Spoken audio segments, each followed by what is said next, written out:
আছে এখন একটি গালি, বেঈমানের প্রতিশব্দ। কোনো বাঙালি আর তার সন্তানের নাম মীর জাফর রাখে না। ইংরেজদের এই উপমহাদেশে ব্রিটিশ সাম্রাজ্য বিস্তারে প্রধান হাত ছিল মীর জাফরের।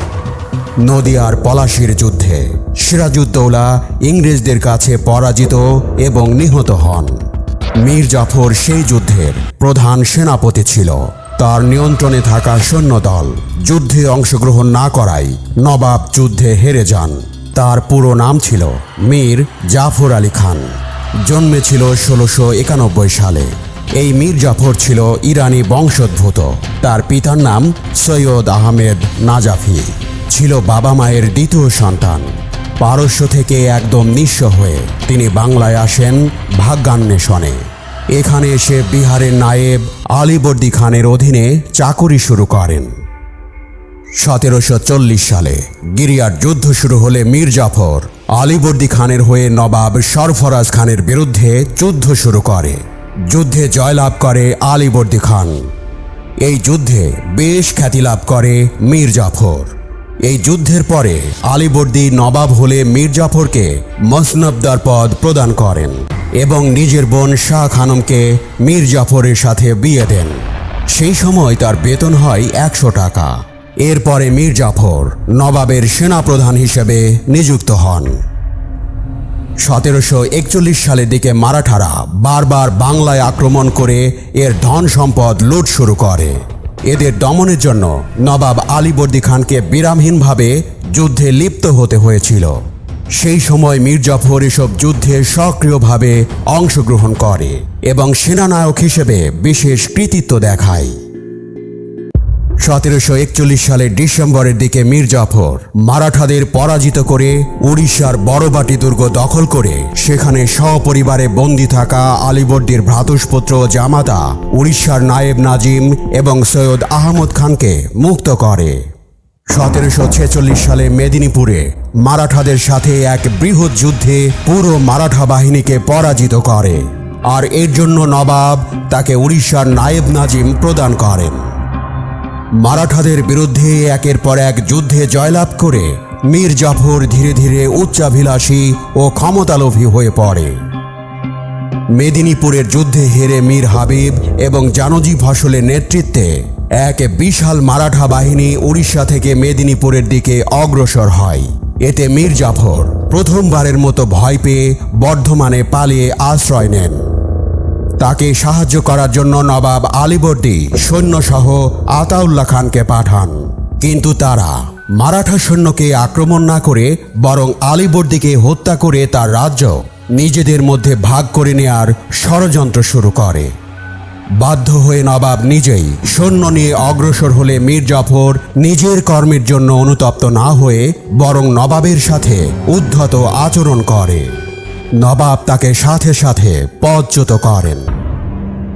অবশ্য পরবর্তীতে তাকে আবার পূর্ব পদে বহাল করলেও ততদিনে মীর জাফর ডুবে গিয়েছিল দুর্নীতি আর লোভের অতল গহীনে। 1750 সালে মীর জাফর বিভিন্ন দুর্নীতির কারণে ধরা পড়লে তার উপর নজর রাখার জন্য তার ভাই মির্জা ইসলামের পরিবর্তে খাজা আব্দুল হাদীকে সহকারী প্রধান সেনাপতি নিযুক্ত করা হয়। সেনাপতি হওয়ার পর মীর জাফর শুরুর দিকে যে কৃতিত্ব দেখিয়েছিল শেষের দিকে এসে তার সে ধরে রাখতে পারেনি।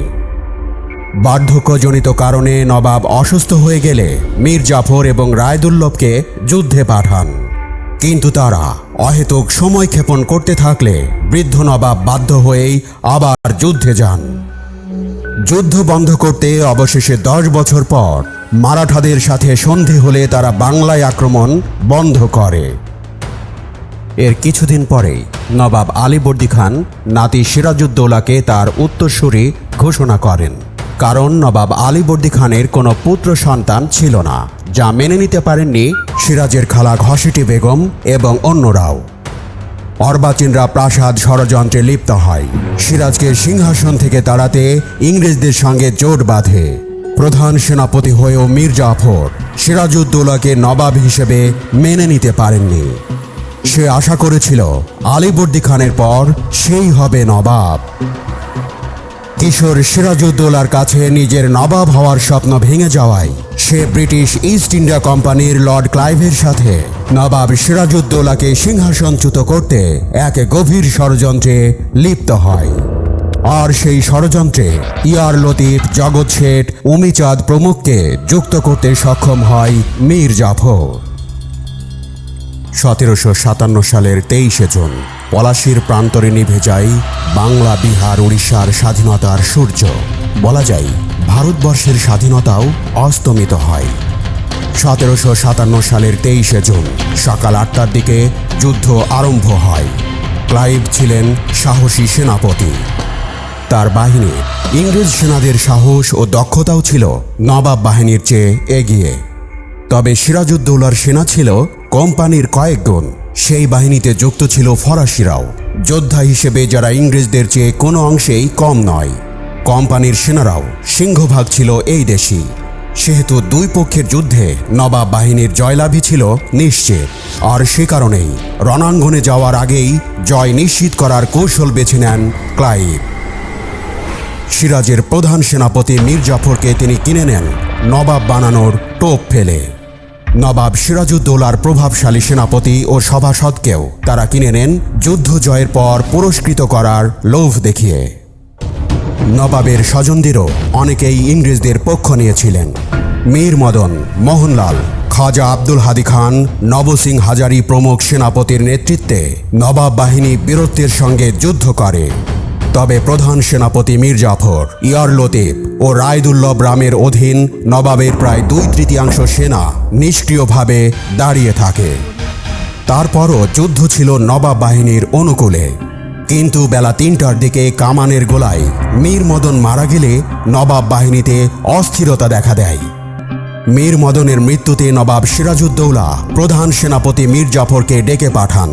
তিনি আত্মীয় হিসেবে তার জীবন ও সম্মান রক্ষায় ইংরেজদের বিরুদ্ধে যুদ্ধে নামার অনুরোধ করেন। মীর জাফর নবাবকে ওই দিন যুদ্ধ বন্ধ রেখে পরদিন নতুন উদ্যমে যুদ্ধে নামার পরামর্শ দেন। নবাবের সেনারা যুদ্ধ থামাতেই ইংরেজ সেনারা প্রচণ্ড আক্রমণ চালায়। নবাব বাহিনী ছত্রভঙ্গ হয়ে যায়। বিকাল 5টার দিকে যুদ্ধ শেষ হয়ে যায়। নবাব সিরাজউদ্দৌলা ভগ্ন হৃদয়ে পলাশী ছেড়ে রাজধানী মুর্শিদাবাদের দিকে রওনা হন উটের পিঠে চড়ে। রাত শেষে পৌঁছান মুর্শিদাবাদে। কিন্তু নিজের রাজধানীতে থাকাকেও নিরাপদ মনে করেননি সিরাজউদ্দৌলা। কারণ একটাই, সেনাপতিরা শত্রুদের সঙ্গে আঁতাত করে তার বিরুদ্ধে অবস্থান নিয়েছে।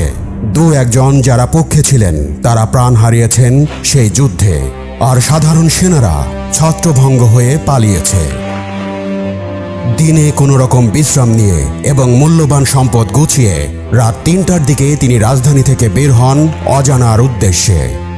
পলাশীর যুদ্ধে নবাব সিরাজউদ্দৌলা পরাজিত হলেও ইংরেজদের চূড়ান্ত বিজয় অর্জিত হয়নি। কারণ রাজধানী মুর্শিদাবাদ তখনও নবাবের আয়ত্তে, বিহার উড়িষ্যাও তার নিয়ন্ত্রণে। তবে তা শুধু নামেই। প্রতাপশালী বাংলার নবাব তখন ঠুঁটো জগন্নাথ, ঢাল নেই, তলোয়ার নেই, নিধিরাম সর্দার। তাই পলাশীতে নবাব বাহিনীকে হারানোর পর তড়িঘড়ি রাজধানী মুর্শিদাবাদ দখলের উদ্যোগ নেয়নি ইংরেজরা। সিরাজউদ্দৌলা 24 জুন ভোর রাতে রাজধানীতে পালিয়ে গেলেও ইংরেজ কিংবা মীর জাফর বাহিনী তার পিছু নেয়নি। ভাবটা এমন, নবাব পালাবে কোথায়? 23 জুন রাতটা পলাশী প্রান্তরেই কাটান রবার্ট ক্লাইভ ও মীর জাফর। সকালবেলা পলাশী যুদ্ধের বিজয়ী সেনানায়ক রবার্ট ক্লাইভ মীর জাফরের শিবিরে চিঠি পাঠান। সেই চিঠিতে পলাশীতে ইস্ট ইন্ডিয়া কোম্পানির জয়ের সব কৃতিত্ব মীর জাফরকে দেন। লেখেন, এই জয়ের জন্য আমি আপনাকে অভিনন্দন জানাই। এ জয় আমার নয়, আপনার। আশা করি আপনাকে নবাব করার সুযোগ পেয়ে আমি নিজে সম্মানিত হতে পারব। এই চিঠির আগে সকালে মীর জাফর নিজেই গিয়েছিলেন ইংরেজ শিবিরে রবার্ট ক্লাইভের সঙ্গে দেখা করতে। ইংরেজরা সিংহাসনের লোভ দেখিয়ে মীর জাফরকে দিয়ে নবাব সিরাজকে ঘায়েল করলেও তারা কথা রাখবে কিনা সে বিষয়ে উৎকণ্ঠায় ছিলেন মীর জাফর। ইংরেজ সেনারা মীর জাফরকে নিয়ে যায় কর্নেল ক্লাইভের তাঁবুতে। ক্লাইভ মীর জাফরকে বলেন, আপনার এখনই রাজধানী মুর্শিদাবাদের দিকে রওনা হওয়া উচিত। রাজধানী নিজের কবজায় আনুন। আপনার সঙ্গে কর্নেল ওয়াটসও যাবেন।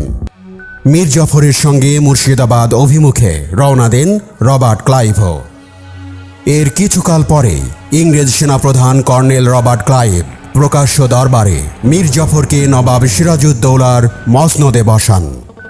তার গৃহীত পূর্ণাঙ্গ নাম হয় সুজাউল মুলক হিশামুদ্দৌলা মীর মোহাম্মদ জাফর আলী খান মোহাব্বত জং, অর্থাৎ দেশের সাহসী, সাম্রাজ্যের তরবারি, সংগ্রামে ভয়ঙ্কর মীর মোহাম্মদ জাফর আলী খান। পুত্র মিরনের প্রবল আগ্রহে তাকে শাহাম্মদ জং বা সংগ্রামে সাহসী উপাধি প্রদান করেন। মসনদে বসানোর পর ক্লাইভ এই দেশের প্রচলিত রীতি অনুসারে নবাবকে আনুষ্ঠানিক নজরানা প্রদান করে তার প্রতি আনুগত্য প্রদর্শন করেন। মীর জাফর ও লর্ড ক্লাইভ তাদের বাহিনী সহ রাজধানী মুর্শিদাবাদে এসে দেখেন সিরাজউদ্দৌলা নেই। মীর জাফরের ছেলে মিরন সিরাজের খোঁজে চারদিকে লোক পাঠান। সিরাজউদ্দৌলা ছদ্মবেশে রাজধানী থেকে বেরিয়ে যান। সঙ্গে নেন কিছু বিশ্বাসী আত্মীয় আর কয়েকজন হিজড়া। রাত ৩টায় স্ত্রী লুৎফুন্নিসা আর কয়েকজন ঘনিষ্ঠকে পর্দায় ঢাকা গাড়িতে বসানো হয়। সোনা জহরত যতটা সম্ভব নিয়ে তারা প্রাসাদ ছাড়েন। মুর্শিদাবাদ থেকে প্রথমে ভগবানগোলায় গিয়েছিলেন সিরাজউদ্দৌলা, কিন্তু সেখানে থাকা নিরাপদ মনে করেননি নবাব সিরাজ। দিন দুয়েক পর বেশভূষা বদলে রাজমহলের কাছে পৌঁছান নবাব সিরাজউদ্দৌলা। ৩ দিন ধরে অনাহারে থাকায় বাধ্য হয়ে খাওয়ার জন্য একটু বিরতি নিয়েছিলেন নবাব ও তার সঙ্গীরা। পুরস্কৃত হওয়ার লোভে শাহদানা নামে এক ফকির মিরনকে গোপনে খবর দেন সিরাজউদ্দৌলা সেখানে অবস্থান করছেন। খবর পেয়ে মীর জাফরের জামাতা মীর কাসেম সেনাদের নিয়ে ঘিরে ফেলেন গোটা এলাকা। পলাশী যুদ্ধের ৮ দিন পর সিরাজউদ্দৌলাকে নিয়ে আসা হয় মুর্শিদাবাদে। ক্ষমতাচ্যুত নবাবকে মীর জাফরের সামনে মাঝরাতে হাজির করা হয়। ওই রাজপ্রাসাদে কদিন আগেও নবাব হিসেবে বাস করতেন সিরাজউদ্দৌলা। মীর জাফরের সামনে দাঁড়িয়ে ভয়ে কাঁপছিলেন ক্ষমতা হারানো নবাব। প্রাণ ভিক্ষা চান সিরাজউদ্দৌলা। সেনারা রাজমহলের অন্যদিকে নিয়ে গেল ক্ষমতাচ্যুত নবাবকে। এর সঙ্গে আলোচনায় বসলেন সিরাজউদ্দৌলাকে কি করা উচিত তা নিয়ে। তাদের কাছে ৩টি পথ খোলা ছিল, হয় তাকে মুর্শিদাবাদে বন্দি করে রাখা হোক, অথবা দেশের বাইরে অন্য কোথাও রাখা হোক আটক। তৃতীয় বিকল্প ছিল প্রাণদণ্ড। সভাসদের অনেকেই চেয়েছিলেন সিরাজউদ্দৌলাকে বন্দি রাখতে, কিন্তু মীর জাফরের ১৭ বছর বয়সী পুত্র মিরন কড়া বিরোধিতা করেন। মীর জাফরের নিজস্ব কোনো মতামত ছিল না। সিরাজউদ্দৌলাকে নিয়ে কি করা হবে? মীর জাফর যেহেতু নিজস্ব কোনো মতামত দেননি, তাই মিরন সেটাকেই বাবার সম্মতি বলে ধরে নিয়েছিলেন। তিনি তার বাবাকে বললেন, আপনি এখন বিশ্রাম নিন, আমি এদিকটা সামলে নেব। মীর জাফর অনেক রাতে দরবার শেষ করে শয়ন কক্ষে চলে যান। সিরাজউদ্দৌলার ভাগ্য মিরনের হাতে ছেড়ে দেওয়ার অর্থই ছিল তাকে মৃত্যুর মুখে ঠেলে দেওয়া। ঠিক তেমনটি ঘটেছে সেই রাতে। মিরন তার সঙ্গী মোহাম্মদ বেগকে দায়িত্ব দিলেন সিরাজউদ্দৌলাকে হত্যা করার। মিরন তার সঙ্গীদের নিয়ে সিরাজউদ্দৌলার কাছে যখন গেলেন, তখনই সিরাজ বুঝে ফেলেন কি হতে চলেছে তার ভাগ্যে। তিনি মিরনের কাছে আবেদন করেন মেরে ফেলার আগে যেন তাকে অজু করে নামাজ পড়ার অনুমতি দেওয়া হয়। নিজেদের কাজ দ্রুত সম্পন্ন করতে খুনিরা অজুর পানির বদলে সিরাজের মাথায় এক ঘড়া পানি ঢেলে দেয়। তিনি যখন বুঝলেন যে ঠিকমতো তাকে অজু করতেও দেওয়া হবে না, তখন তিনি খাওয়ার জন্য একটু পানি দিতে বললেন। ঠিক তখনই মোহাম্মদ বেগ ছুরি দিয়ে সিরাজকে প্রথম আঘাত হানেন। বাকিরা তলোয়ার দিয়ে হামলা চালায় সিরাজের ওপর। কয়েক মিনিটের মধ্যেই তাদের কাজ শেষ হয়। মাথাটা ঝুঁকে পড়ে সিরাজের, তিনি গড়িয়ে পড়েন। মৃত্যুকালে বাংলার শেষ স্বাধীন নবাব সিরাজউদ্দৌলার বয়স হয়েছিল মাত্র 25 বছর। সিরাজউদ্দৌলাকে হত্যা করেই ক্ষান্ত হয়নি ইংরেজদের কেনা গোলামরা। পরদিন ক্ষত বিক্ষত দেহ হাতির পিঠে চাপিয়ে মুর্শিদাবাদের অলি গলি বাজারে ঘোরানো হয়। মিরনের নিষ্ঠুরতা এরপরও চলতে থাকে। কিছুদিনের মধ্যেই সে আলীবর্দী খানের বংশের সব নারীকে হত্যা করে, যাদের মধ্যে ঘসিটি বেগম সহ এমন নারীরাও ছিল যারা সিরাজের বিরুদ্ধে ষড়যন্ত্রে যুক্ত ছিল। প্রায় ৭০ জন নিরপরাধ বেগমকে একটি নৌকায় তুলে মাঝগঙ্গায় ডুবিয়ে দেওয়া হয়। সিরাজউদ্দৌলার বংশের বাকি নারীদের বিষ খাইয়ে হত্যা করা হয়।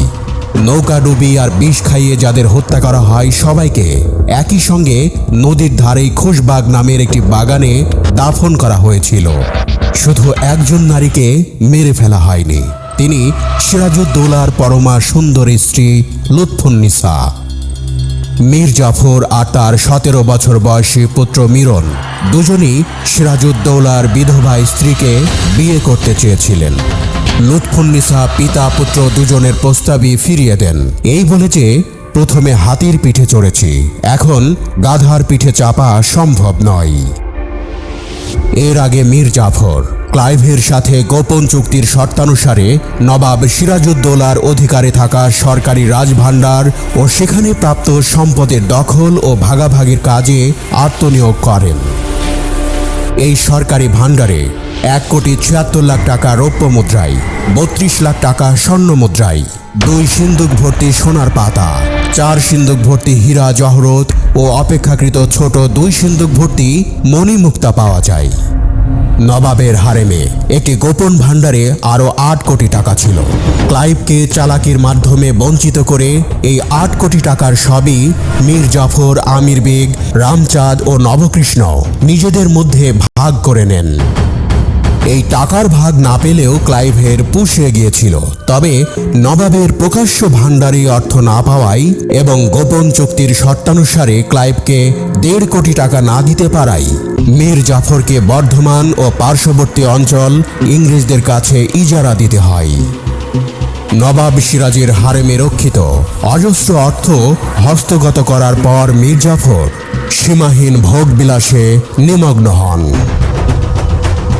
সব সময় দামি গহনা জহরত পরার একটা শখ ছিল মীর জাফরের, কিন্তু নবাব হওয়ার পরেই নানা রত্নখচিত ৬-৭টা গহনা পরতে শুরু করেছিলেন মীর জাফর। গলায় ৩-৪টে মুক্তোর মালা থাকতো সব সময়, তার গান শোনা চাই আর নারীদের নাচ দেখা চাই। পিতার সাথে তরুণ পুত্র মিরনও নিঃসংকোচে ভোগবিলাসের স্রোতে গা ভাসিয়ে দেয়। পলাশির যুদ্ধের বছর খানেকের মধ্যেই মীর জাফরের তেজ ধীরে ধীরে কমতে থাকে।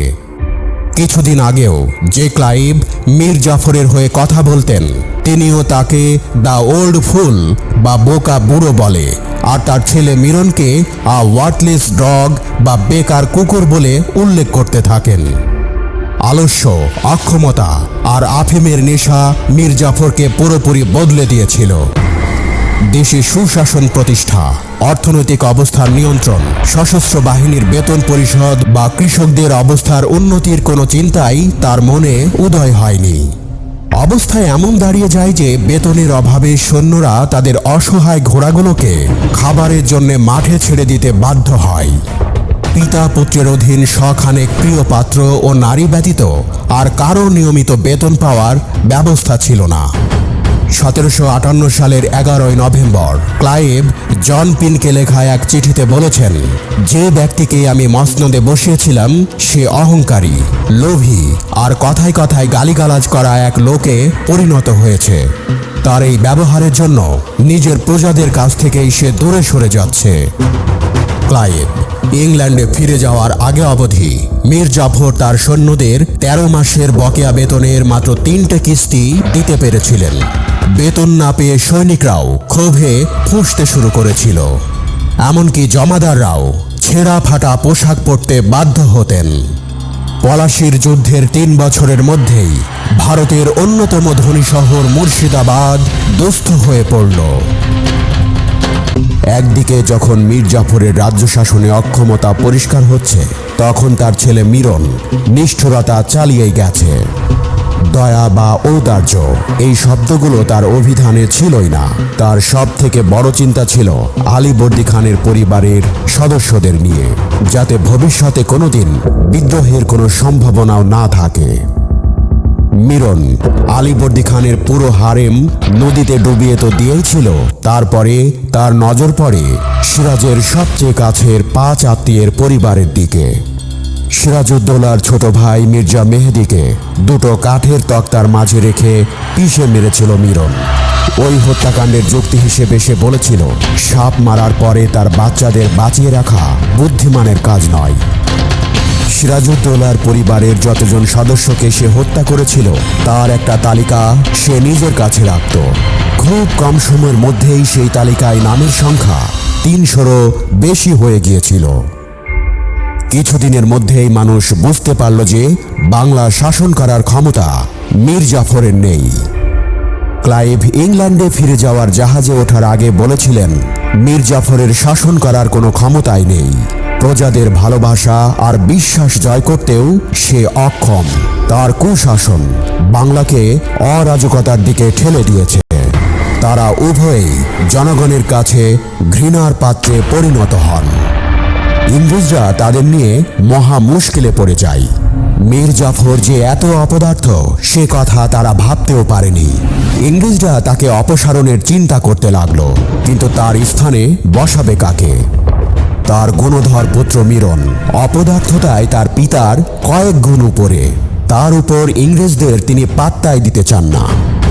ঝড় বৃষ্টিময় এক মহা দুর্যোগের রাতে তাঁবুতে বিশ্রামরত অবস্থায় হঠাৎ বজ্রাঘাতে মিরন মারা যান।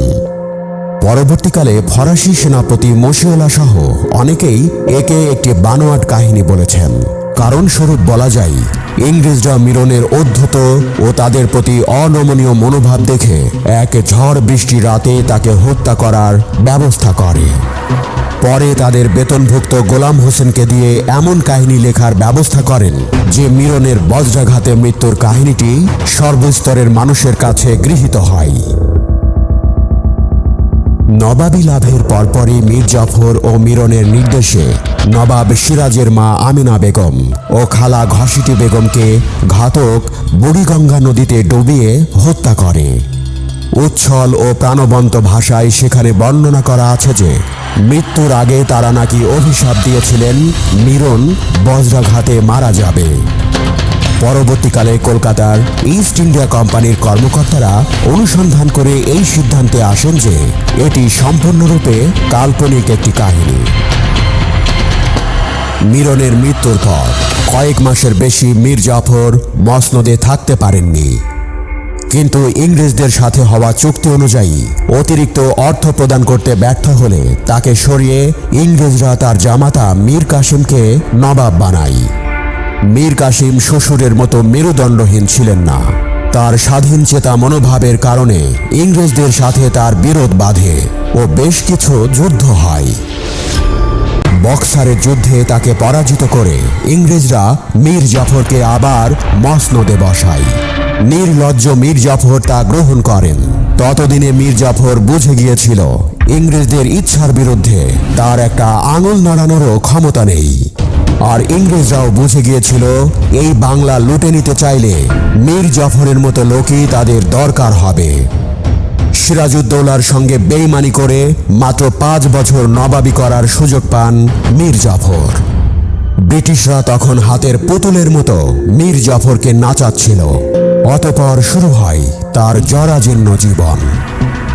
1965 সালের 17 জানুয়ারি 74 বছর বয়সে কুষ্ঠরোগে আক্রান্ত হন মীর জাফর আলী খান।